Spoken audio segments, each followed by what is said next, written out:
जय हिंद स्टूडेंट्स। भाई स्वागत है आप सभी का फिर से हमारे चैनल गुरु ज्ञान क्लासेस पर।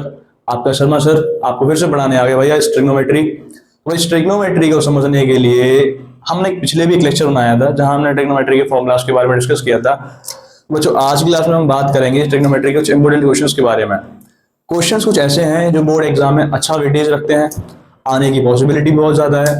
आपका जो बोर्ड एग्जाम आने वाला है मैथ्स का, उसके लिए हमने ये लेक्चर बना रहे हैं कि मैथ्स में जितने भी क्वेश्चंस हैं हमारे पूरा प्रयास रहेगा आपके साथ कि जितने भी क्वेश्चंस हैं वो आपके एग्जाम में उसमें से मिले। तो भाई बात करते हैं आज टॉपिक ट्रिग्नोमेट्री के बारे में बच्चों। बेसिकली बच्चों ट्रिग्नोमेट्री हमने आपको डिस्कस किया था कि सर ट्रिग्नोमेट्री कॉम्बिनेशन होती है ट्राई का, गोनो का, मेट्री का। तो इस क्लास में हम डिस्कस करेंगे आज कुछ इंपोर्टेंट क्वेश्चंस। बात करते हैं बच्चों पहले क्वेश्चंस की। भाई क्वेश्चन की बात करने से पहले जरा कुछ इंपॉर्टेंट बात पे आ जाए। तो भाई बच्चे आप लोग घबरा रहे हो कि भाई बोर्ड एग्जाम है सर, कैसा होगा, कैसे क्वेश्चंस आएंगे। साइंस का एग्जाम अच्छा गया है हमारा, कुछ बच्चों का साइंस का एग्जाम थोड़ा अच्छा नहीं गया है। तो भाई कोई बात नहीं, देखिए अच्छा ज्यादा ये तो चलता रहता है। आपको जो हो गया उस पर ध्यान नहीं देना। ध्यान किस पर देना भाई? ध्यान देना है आपको जो अपकमिंग एग्जाम है आपके। जैसे कि अगला आपका सोशल का एग्जाम है, उसके लिए मेहनत करिए, कोई दिक्कत नहीं। आना या ना आना एग्जाम में क्वेश्चंस ये मतलब नहीं रखता, वेटेज ये रखता है कि आपने उसके लिए कितना पढ़ा है भाई। तो भाई आपका इंपॉर्टेंट वेटेज ये रहना है कि हम भाई अपनी तरफ से 100% होकर जाएं। बाकी जो एग्जाम में होगा उससे हमें कोई मतलब नहीं है। अपनी तरफ से 100% रहिए, श्योर एकदम कि भाई हमने इतना पढ़ लिया है, हम एग्जाम देने जाएंगे तो अच्छा करके आएंगे। बाकी स्टार्ट करते हैं आज की क्लास में, टाइम का वेस्ट ना करते हुए। ट्रिग्नोमेट्री की बात करते हैं। पहला क्वेश्चन बच्चों इसमें से आता है आपकी स्क्रीन पर। In a triangle ABC,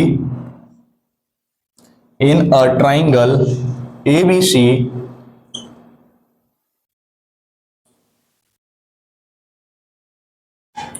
right angle at, in a triangle ABC right angle at A,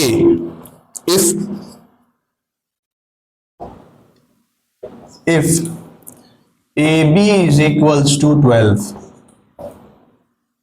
AC is equals to 5 and BC is equals to 13, find all the 6 trigonometric ratios of angle B। तो भाई question आ गया आपके सामने। भाई देखिए बच्चों, मैं आपको बता दूं, आपने अभी तक ट्रिग्नोमेट्री को कैसे भी पढ़ा हो कोई दिक्कत नहीं है, पर भाई अगर शर्मा सर हैं क्लास में तो ट्रिग्नोमेट्री चुटकियों में हो जाएगी। कैसे जरा देखिए। In a triangle ABC, right angle at A, if AB is equals to 12, AC is equals to 5 and BC is equals to 13, find all the 6 trigonometric ratios of angle B। अभी इस question को एक minute में धड़ाम करते हैं जरा, देखिए जरा। बात करते हैं राइट एंगल ट्राइंगल की। सर राइट एंगल ट्राइंगल हो गया। बच्चों राइट एंगल बनाने से पहले इस बात का ध्यान रखिए, सर 90 डिग्री का एंगल सबसे अहम बात होती है राइट एंगल की। आप ये भी जानते हो कि 90 के सामने की सर क्या होती है? हाइपोटेन्यूस होती है। क्या होती है भाई? हाइपोटेन्यूस होती है। सर ट्राइंगल में एक बात ध्यान रखिएगा कि 90 का एंगल तो सर ये हो गया, वो क्या बोल रहा है? In a triangle ABC right angle at A. ध्यान देना है कि सर राइट एंगल कहां पर बन रहा है पहले। सर राइट एंगल बन रहा है ए पर। ए पर राइट एंगल बन गया, ओके सर, फिगर बन गया एक बार, क्वेश्चन पूरा अपने आप हो जाएगा। Find all the 6 trigonometric ratios of angle B. For angle B के लिए आपको सारे ट्रिग्नोमेट्रिक रेशियोज निकालने हैं। एग्जाम में क्वेश्चन आया है, उसमें जो भी एंगल आपको दे रखा है तो ध्यान रखना ऑलवेज उसी एंगल के सामने की साइड, एंगल के सामने की साइड आपकी परपेंडिकुलर होगी। क्या बोला भाई? एंगल के सामने की साइड आपकी परपेंडिकुलर होगी।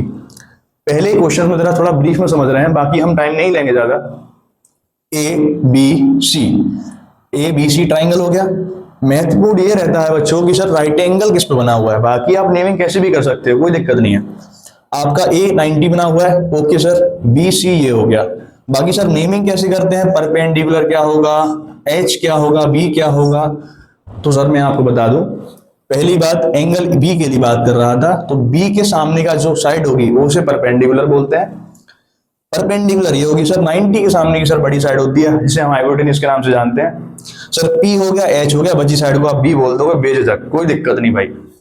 अगले बढ़ते हैं आगे। पी एच बी आपको सर गिवन क्या क्वेश्चंस में? Given AC is equals to 5, BC is equals to 13 and your AB is equals to 12।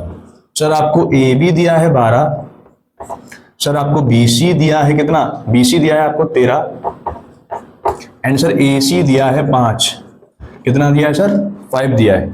आगे बढ़ते हैं। सर आप इतनी बात जानते हो कि सर एक थ्योरम होती है जिसे हम पाइथागोरस थ्योरम के नाम से जानते हैं, इसका वो बोलती है h square is equals to p square plus b square. ये पाइथागोरस थ्योरम होती है जिसे आप पाइथागोरस ट्रिपलेट भी बोलते हो। h की वैल्यू आपकी कितनी है सर, 13 है सर। तो सर ये ट्रिपलेट तो होगी अपनी बात, एक हमें करना क्या है सर, ट्रिपलेट का यहाँ यूज नहीं होना सर। तो ट्रिपलेट तो सर इसके लिए बता दी कि सर पहली बात कंफर्म करना है राइट एंगल बन रहा है नहीं बन रहा है। सर ट्रिपलेट को लिखते ही हमने देख लिया h square is equals to p square plus b square, ये तो राइट एंगल बन रहा था भाई, तो उसको लिखने से कोई मतलब तो है नहीं। हमें करना क्या क्वेश्चन में, ऑल द 6 ट्रिग्नोमेट्रिक रेशियोज को फाइंड करना है सर। 6 ट्रिग्नोमेट्रिक रेशियोज को फाइंड करने के लिए 6 ट्रिग्नोमेट्रिक रेशियो लिख लो sir, sine, cosec, tan, cot and sir sec, अगला कॉस, ये सारे ट्रिग्नोमेट्रिक रेशियोज हो गए। फॉर एंगल बी के लिए बात कर रहा है तो sir sine B, cosec B, tan B, cot B, sec B and cos B, ये हो गया भाई, सारे 6 एंगल हो गए।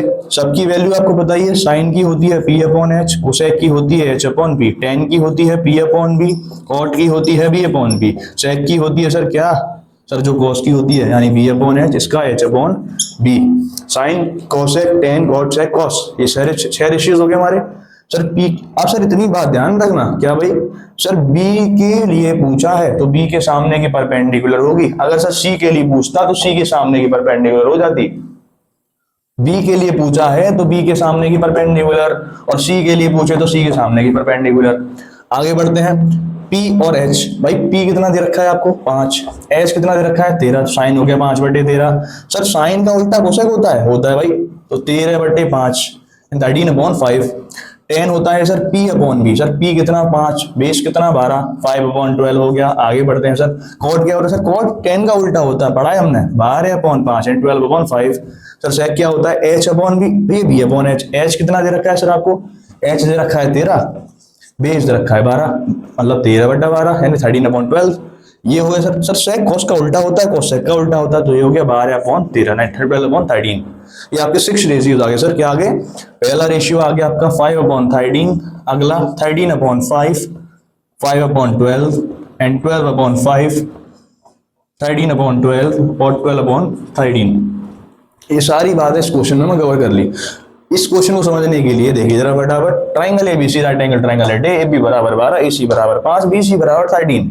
ऑल द 6 ट्रिग्नोमेट्री को फाइंड करना है आपको। ट्राइंगल बनाया जो भी राइट एंगल ट्राइंगल था, एंगल 90 का था, ए पर 90 का हो गया, बी और सी लोकेट कर दिए। सर आपको बताया था एंगल बी के लिए बात हो रही थी, सर बी के लिए बात हो रही है तो एंगल के सामने की साइड परपेंडिकुलर होती है, ये परपेंडिकुलर होगी, ये बेस हो गया सर, बड़ी साइड हाइपोटेन्यूज होती है, बेझिझक कोई दिक्कत नहीं यहाँ तक।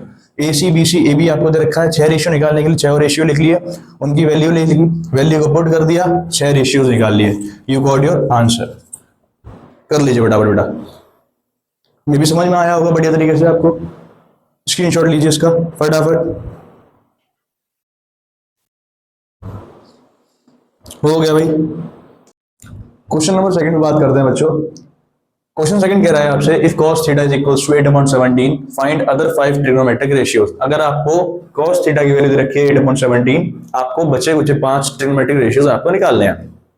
भाई थीटा की बात कर रहा है, cos थीटा की बात कर रहा है, भाई एंगल थीटा हो गया, थीटा ये हो गया भाई, परपेंडिकुलर ये हो गया, बेस ये हो गया, हाइपोटेन्यूज ये हो गया। cos की टर्म्स क्या होता है सर, cos की वैल्यू होती है cos theta is equals to 8/17 is equals to base upon hypotenuse भाई, तो b हो गया आपका 8, सर h कितना हो गया 17 हो गया। इज इट ओके, यहाँ तक क्लियर है भाई, क्लियर है नहीं भाई, क्लियर है, क्लियर है। चलिए आगे बढ़ते हैं। तो भाई पाइथागोरस आ गई फिर से आपकी, h square is equals to p square plus b square. Sir यहाँ जरूरत पड़ेगी सर पाइथागोरस की, पाइथागोरस सर यहाँ जरूरत पड़ेगी। आपने सर पाइथागोरस तो थ्योरम तो बड़े आप बचपन से पढ़ रहे हो सर पाइथागोरस के बारे में। तो h स्क्वायर, h कितना दिया आपको 17 दिया है, p कितना दिया भाई, p तो फाइंड करना है, b कितना दिया सर 8 दिया है, 17 whole square p square plus 8 square. भाई करना क्या है, स्क्वायर ओपन करिए, 17 का होल स्क्वायर 289, 8 का होल स्क्वायर 64 होता है सर, p स्क्वायर प्लस 64। 289 64 इधर ले आओगे आप इस साइड, नेगेटिव हो जाएगा पी स्क्वायर। पी स्क्वायर की वैल्यू निकालने के लिए माइनस कीजिए, P square is equals to 9 में से 4 गया 5, 8 में से 6 गया 2 एंड 2 इज 2, तो p इज इक्वल्स टू 225। इसका होल स्क्वायर होता है सर, स्क्वायर हटेगा सर तो रूट आ जाएगा सर, स्क्वायर हटेगा तो रूट आ जाएगा भाई। 225 अपॉन भाई, तो किसका रूट होता है ये? सर 15 का रूट होता है, पता है हमें। p बराबर 15 हो गया, p इज इक्वल्स टू 15 हो गया, p इज इक्वल्स टू 15 आ गया सर। बेस आपका 8 है, h 17 है सर, सब आ गया। ट्रिग्नोमेट्रिक रेशियो लिखिए फटाफट, sine cosec tan cot, sir cos बताइए सर, सेक लिख लो बस। चलो सर कॉस भी लिख लेते हैं। थीटा के लिए फाइंड करने, सर थीटा लगा दिया, theta theta theta theta. Sir sine की वैल्यू सर अभी तो बताई थी सर आपने, p upon H, H upon P, p upon B, b upon P, sir h upon B, sir b upon h। Sir value पता है, put कर दो सर पुट। p की वैल्यू सर 15, h की वैल्यू सर 17, सर उल्टा हो जाएगा इसका 17 अपॉन 15। सर p कितना दिया है अभी तो सर आपने निकाला 15, b कितना है सर 8 है, उल्टा हो जाएगा sir 8 upon 15, h upon b। Sir आपको b अपॉन h पता ही था सर 8 अपॉन 17, तो सेक तो अपने आप हो जाएगा इसका उल्टा 17 अपॉन 8। सर कॉस दिया ही था आपको 8 अपॉन 17, तो आपके 6 ट्रिग्नोमेट्रिक रेशियोज आ गए, इजीली आ गए भाई, कोई दिक्कत नहीं हुई होगी समझने में यहाँ तक। सर छोटा सा क्वेश्चन था, cos theta 8 upon 17, find the other 5 trigonometric ratios. Sir triangle बनाया। सर एक चीज ध्यान रखिए सर, बी पर 90 डिग्री लगाना बड़ा मैंडेटरी है, एंगल 90 का नहीं होगा तो ट्राइंगल राइट एंगल ट्राइंगल नहीं होगा। तो भाई इतना समझ में आया आपको। क्वेश्चन नंबर 2 स्क्रीनशॉट ले लीजिए फटाफट से। आगे बढ़ते हैं थर्ड क्वेश्चन की तरफ, तीसरे क्वेश्चन की तरफ बढ़ते हैं सर। चलें सर, चलिए भाई अगले क्वेश्चन को देखते हैं। क्वेश्चन है बेटा, sine is equals to 1/3, evaluate cos a cosec a plus tan a multiply by sec a। क्या कह रहा है क्वेश्चन सर? क्वेश्चन कह रहा है हमसे sine is equals to 1/3, evaluate cos a cosec a plus tan a multiply by sec a। भाई कोई भी क्वेश्चन हो, क्वेश्चन को निकालने के लिए 3 बातें पता होनी चाहिए। पहली परपेंडिकुलर, दूसरा बेस, तीसरा हाइपोटेनियस। 3 बातें पता है, दैट्स इट, कुछ नहीं करना आगे। राइट एंगल ट्राइंगल बनाया, सर बना लीजिए, मैंडेटरी है, थोड़ा बहुत मार्क्स मिलते हैं इसके बोर्ड में। साइन ए की बात कर रहा है तो सर ए के सामने की साइड परपेंडिकुलर होगी, इस बात को सर ध्यान रखो। सर ये ए हो गया। सर इतना नहीं बताया इसमें राइट एंगल कहां पर है, बी पर है या सी पर है, ये तो नहीं बताया। क्वेश्चन क्या कह रहा है, if sine is equals to 1/3, evaluate cos a cosec a plus tan a multiply by sec a। ये ए हो गया सर, इसको बी मान लीजिए, इसको सी मान लीजिए, ए बी सी, ये 3 बातें होंगी सर। आपको क्या निकालना है, आपको साइन ए दे रखा है 1/3, आपको वैल्यू इवैल्यूएट करनी है cos a multiply by cosec a plus tan a multiply by sec a। So let's draw right angle. Right angle कहां पर है भाई, तो राइट एंगल मान लिया अपने मर्जी से, राइट एंगल एट बी पर है। कहां पर है भाई, बी पर है। राइट एंगल अगर बी पर है तो साइन ए की वैल्यू हमें पता है 1/3, जो कि होती है perpendicular upon hypotenuse. H square is equals to P square plus B square. Sir आप फिर से पाइथागोरस ले आए तो भाई लाना पड़ेगा भाई, हाइपोथेरस पाइथागोरस की बात करें तो H square is equals to P square plus B square mandatory है, क्योंकि भाई जब तक ये नहीं लगाओगे तीसरा वैल्यू कहां से लाओगे, पी एच, बेस तो निकालना है। एच स्क्वायर कितना है भाई 3 है, तो सर 3 स्क्वायर परपेंडिकुलर 1 का स्क्वायर प्लस बेस का होल स्क्वायर, 3 का स्क्वायर 9 माइनस किया 1, बी स्क्वायर। सर बी की वैल्यू आ गई 9 माइनस 1 8, 8 सर स्क्वायर हटाएंगे तो सर रूट आएगा, स्क्वायर हटा दो रूट आ जाएगा। रूट 8 को अगर हम बाहर निकालें अंदर, 2 मल्टीप्लाई 2 मल्टीप्लाई 2, 2 पेयर हो गया सर, 2 बाहर आ गया, 2 रूट 2, बेस आ गया हमारा 2 रूट 2। देखिए बच्चों यहाँ पर हम बात करें तो सर बच्चे आप कहोगे सर आप स्टेप बढ़ा देते हो, छोटा स्टेप था बड़ा स्टेप कर दिया, तो भाई बच्चों को बेसिक से समझाना ही हमारा एक उद्देश्य है। अगर आपको ट्रिग्नोमेट्री नहीं भी आती है, क्लास देखिए, पक्का श्योर गारंटी है कि आपको ट्रिग्नोमेट्री आना स्टार्ट हो जाएगी। देखिए बेस आ गया, एच पता है, पी पता है, बाकी इवेल्युएट जो करना है लिखिए, cos a multiply by cosec a plus tan a multiply by sec a। cos a की वैल्यू क्या होती है sir, base upon hypotenuse. cosec की क्या होती है sir, h upon p plus tan क्या होता है sir, b upon b। Sir sec क्या होता है sir, h upon b। B की वैल्यू कितनी है सर? सर बी अभी निकाला 2√2। एच कितना है सर? दे रखा है 3। सर एच कितना है? 3। पी कितना है सर? 1 प्लस पी है 1। बी हमारा कितना निकाला? 2√2 मल्टीप्लाई सर एच कितना है? सर एच पता है 3। सर बेस कितना है? सर बेस पता है 2√2। सर इवेल्युएट करेंगे कैसे? 3 से 3 कैंसिल, सर 2√2 बचा प्लस 3 बन जा 3 अपॉन 2 का 2 में किया 4, 2 का 2 में √2 का √2 में करेंगे तो 4 मल्टीप्लाई बाई 2, जो कि हो जाएगा हमारा 3/8। क्या हो जाएगा भाई? 3/8। कुछ नहीं है तो 1 मान लिया आपने। एलसीएम लिया फर्दर 16√2 प्लस 3/8। क्या आ गया भाई? 16√2 प्लस 3/8। भाई यही हमारा आंसर हो जाएगा। Answer 16√2 plus 3/8। भाई क्या क्या क्वेश्चन हमने देने के लिए बराबर समझिए जरा। क्वेश्चन हमने किया sine is equal to 1/3 evaluate cos a multiply cos a plus tan multiply sec a। Sir right angle बनाया, एलोकेट किया, सर ये p हो गया, सर ये बेस हो गया, ये पाइथागोरस हो गई, सर ये हाइपोटेन्यूस हो गई। आपको सर क्या लिखा है? Sine is equal to 1/3 is equal to p upon h। Pythagoras theorem लगाई आपने, अप्लाई किया फंडा, p और h को रखा सर, वैल्यू रखी इसमें, इवैल्यूएट किया, बेस बेस निकल के आ गया 2√2। सर 2√2 आ गया, वैल्यू लिखी जो वैल्यू करनी थी आपको। cos a की वैल्यू होती है b अपॉन h, cosec होता है h अपॉन p, tan होता है p अपॉन b, sec होता है h अपॉन b। वैल्यू में वैल्यू पुट कर दी, बेस की जगह 2√2, h की जगह √3, h3 p1, p की जगह 1, b की जगह 2√2, h की जगह 3, b की जगह 2√2। सर सॉल्व किया, 3 से 3 कट गया, 2√2 आ गया सर। 3 1 3 हो गया सर, 2 का 2 में गया 4, 4 2 सर, √2 का √2 में गया 8, 3/8 हो गया। एलसीएम लिया सर, आंसर आ गया। कोई दिक्कत नहीं आता सर। आगे बढ़ते हैं फटाफट अगले क्वेश्चन की तरफ। देखिए समझ में आया? जल्दी तो नहीं पढ़ा रहा हूँ भाई, बड़े आराम से देखिए जरा, देख लीजिए जरा एक बार, कोई दिक्कत तो बताइए। स्क्रीनशॉट लीजिए फटाफट इसका।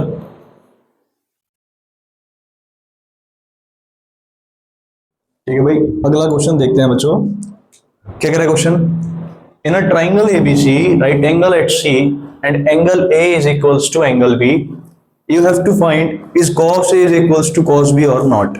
आपको क्वेश्चन कह रहा है कि ट्राइंगल में, राइट एंगल ट्राइंगल में एंगल सी पर 90 डिग्री का एंगल बनता है, एंगल ए और एंगल बी बराबर हैं आपस में, एंगल ए और एंगल बी बराबर है। क्या cos A और cos B भी बराबर होंगे? अगर एंगल बराबर है तो क्या cos A और cos B बराबर होंगे? ये पूछा है आपसे कि इस एंगल A और B अगर इक्वल हैं तो क्या cos A और cos B बराबर होंगे? समझते हैं भाई क्वेश्चन को। भाई ये क्वेश्चन बोर्ड एग्जाम के लिए बच्चों बड़ा इंपॉर्टेंट क्वेश्चन है हमारी तरफ से। समझते हैं इस क्वेश्चन को क्या कहता है क्वेश्चन। अगर हम बात करें इस क्वेश्चन में, यू हैव टू गिवन, देखिए क्वेश्चन करने का तरीका होता है, जो आपको गिवन है पहले उसे लिखिए जरा। Angle A is equals to angle B, angle A angle B के बराबर है। हाँ सर बराबर है, कोई दिक्कत नहीं है सर। अगर एंगल बराबर होगा तो क्या साइड बराबर नहीं होंगी? सर आप ये बात जानते हो कि sides opposite to equal angles are also equal, side opposite to equal angles are equal, ये जानते हो नहीं जानते हो? तो अगर एंगल ए और एंगल बी बराबर हैं, अगर एंगल ए और एंगल बी बराबर हैं तो सर साइड बराबर होंगी। साइड अपोजिट कौन सी है? Sir B C is equals to A C. B और ए की अपोजिट साइड कौन सी है? Sir B C is equals to A C. तो सर बी सी होगा ए सी के बराबर, B C is equals to A C. Sir मैंने अपनी मर्जी से इसे एक्स मान लिया, से क्या मान लिया? एक्स मान लिया। B C is equals to A C is equals to X, इतनी बात होगी, कोई दिक्कत नहीं सर। आगे बढ़ते हैं जरा। cos A, अभी मैंने बताया था आपको पिछली लेक्चर में कि इसी पिछले क्वेश्चन बताया था मैंने आपको कि जब cos A को आपको निकालना है या cos B को निकालना है तो एंगल के सामने की परपेंडिकुलर होती है। A की बात कर रहा है तो A के सामने की परपेंडिकुलर, सर ये हाइपोटेन्यूस होती है तो सर ये बेस हो जाएगी। A के लिए P ये होगा, बेस ये होगा, H ये होगा। cos की बात करें तो बेस अपॉन हाइपोटेन्यूस होता है, बेस कितना हो जाएगा यहाँ पर? बेस ये हो जाएगा, जिसे हम AC बोल रहे हैं। हाइपोटेन्यूस ए बी हो जाएगी, ए बी हो जाएगी। AC कितना दे रखा है सर? AC, सर AC अभी x निकाला सर। सर ये x है, ये भी BC भी x है, सर AB कैसे निकालेंगे? तो AB को निकालने के लिए सर फिर से इस्तेमाल h square equals to p square plus b square. h square आपको AB स्क्वायर, p स्क्वायर यानी कि AC को स्क्वायर, b स्क्वायर यानी कि BC स्क्वायर। AC आपने दे रखा है x, आपने सपोज किया है x स्क्वायर, BC आपने सपोज किया x square, x square 2x square हो गया, AB स्क्वायर, स्क्वायर हटाएंगे तो रूट लगाएंगे 2x स्क्वायर। सर ये हो जाएगा under root 2x, under root 2x। A भी आ गया आपका under root 2x। A B अपने पुट कर दिया है √2 मल्टीप्लाई बाई एक्स, एक्स से एक्स क्रॉस हो गया 1/√2, कॉस ए की जो वैल्यू आ गई बच्चों 1/√2। आगे बढ़ते हैं सर, ये 1/√2 आ गई, कोई दिक्कत नहीं सर, कॉस बी को निकालते हैं, बेस अपॉन हाइपोटेन्यूज। तो सर फिर से इस बात को ध्यान रखो, अगर बी की बात कर रहा है फॉर एंगल बी, तो बी के सामने की हो जाएगी ये परपेंडिकुलर और ये बेस, बी के सामने की परपेंडिकुलर ये बेस और ये हाइपोटेन्यूज हो जाएगी, हो जाएगी नहीं हो जाएगी भाई। तो भाई बेस कितना दे रखा है, बेस क्या हो गया सर, BC हो गया बेस। सर हाइपोटेन्यूज तो सेम रहती है, कुछ भी हो जाए, ए बी रहेगा, BC x है, ए बी आपका √2x है, x से सर x क्रॉस हो गया 1/√2। सर ये क्या हुआ, सर ये तो बराबर आ गए, यानी cos A और cos B बराबर आ गए, तो हैंस क्या, hence cos A is equals to cos B is equals to 1/√2 answer. Hence cos A is equals to cos B is equals to 1/√2। क्या क्वेश्चन वगैरह, in triangle ABC right angle HC and angle A is equals to angle B, sir angle A और B बराबर है। Sir ये बात इसको लिखने के लिए आपसे कोई पूछे कि सर BC और AC कैसे बराबर है, तो आप क्या बताओगे सर, आप बता दोगे कि sir sides opposite to equal angles are also equal, sides opposite to equal angles are equal. अगर अपोजिट एंगल की बात करें तो sides opposite to equal angles are equal, ये बात होगी सर। तो सर आपने angle A is equals to angle B था, BC इक्वल्स टू AC मान लिया, x सपोज कर लिया, इसको सपोज करने के बाद cos A और cos B को निकाला, आपको सर B पता था, H पता था, पर सर B H और P पता था, उसके बाद आपने यहाँ पर पाइथागोरस लगाया क्या निकालने के लिए, AB की वैल्यू निकालने के लिए, जो है कि आपका H था। तो सर B और B आपको पता था, AB आपका √2x आ गया। बात करते हैं यहाँ पर, तो B की और H की जगह वैल्यू रखी, एंगल A के लिए बात करें तो एंगल A के लिए परपेंडिकुलर BC हो जाएगी, एंगल B के लिए परपेंडिकुलर AC हो जाएगी। वैल्यू पुट करी सर, cos B और cos A को दोनों बराबर करके 1/√2 आ गया, cos A equals to cos B equals to 1/√2। इतना क्लियर भाई। तो भाई आज के इस लेक्चर में हमने समझा, 4 क्वेश्चन समझे हमने, चारों क्वेश्चन की बात करें तो ये चारों ही क्वेश्चन बोर्ड एग्जाम के लिए अच्छा वेटेज रखते हैं। अगले लेक्चर में मिलते हैं हम आप सभी से, तब तक के लिए भाई देखते रहिए। और मैं ये कहना चाहता हूं बच्चों से कि भाई देखिए, बात करें क्वेश्चंस की तो नंबर ऑफ क्वेश्चंस आते हैं हमारे एग्जाम में जो काफी सिमिलरिटी रखते हैं, जो हमने पढ़ रखे होते हैं। क्वेश्चंस का टाइप नहीं, टाइप वही रहता है, क्वेश्चन और आएंगे कहां से। तो सर आज की क्लास में हमने ये क्वेश्चंस कहे, मिलते हैं अगले लेक्चर में फिर से बहुत सारे क्वेश्चंस के साथ, तब तक के लिए जय हिंद।